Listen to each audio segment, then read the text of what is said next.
So we're going to overlap it and create a letter X, and then I'm closing it at the second clasp from the bottom. And then I leave that one there and I grab the busk at the very, very top. I keep the stud side of the busk next to the body and I bend the hook side out and I overlap it and I go beyond the edge of the corset and just try to hook it in order. So this one isn't done up. So then you just unhook the bottom and again hold it only at the bottom and push and bend the hook side into the stud side. When you're trying to hook the busk up by yourself, you tend to want to get close to it here, but you'll end up struggling more. You get more leverage if you can go from the very bottom to hook it in place.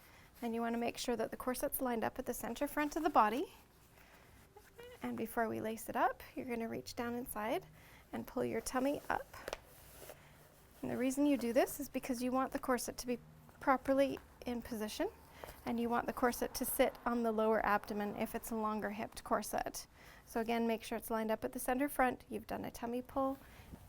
So then you're going to turn around and we want you to stand up straight in front of the mirror. So you don't want to be resting one weight on one foot more than the other foot because you could end up putting a curve in your spine. So you want to make sure that your spine is nice and straight. And then your corset should have waist loops, pull loops right at the waist. So you want to grab your waist loops and you want to pull out to the sides this way, not to the back, as much as you can until you can't pull anymore. And then you can just leave those waist loops draped on your hips. And then you want to grab the top X. So the way we lace our corsets, it has an X on top and an X underneath and an X on top. So it makes it easier so you can lace yourself up. So on our corsets, it would be the third or the fourth eyelet from the bottom that you would grab and give that a good firm pull out towards the sides again. So you're bringing in the hips. And then you'll see that these two laces are pulled out and then you're just going to grab the next eyelet and you're just taking that slack and then you pull out to the sides and you pull firm, not too tight, just firm until you can't pull anymore.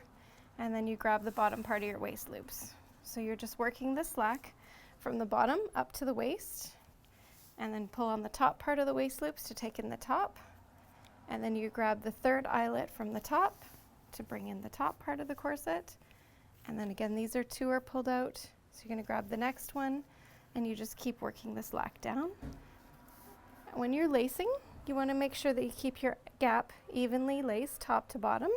So you don't want to pull it too tight at the top. And you just keep working that slack down to the top waist loops. And then after you have it laced, just wiggle around in the corset, see how you feel. If you're a first-time corset wearer, even if it feels good, I still recommend that you just loosen the corset just a touch.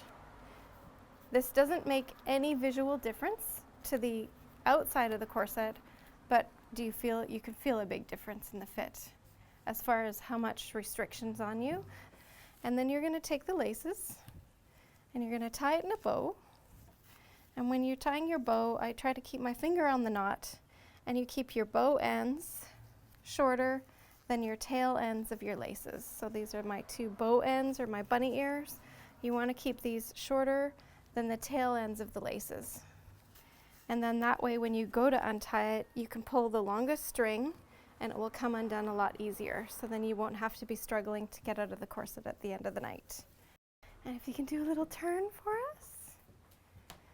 This is the pearl over bust corset.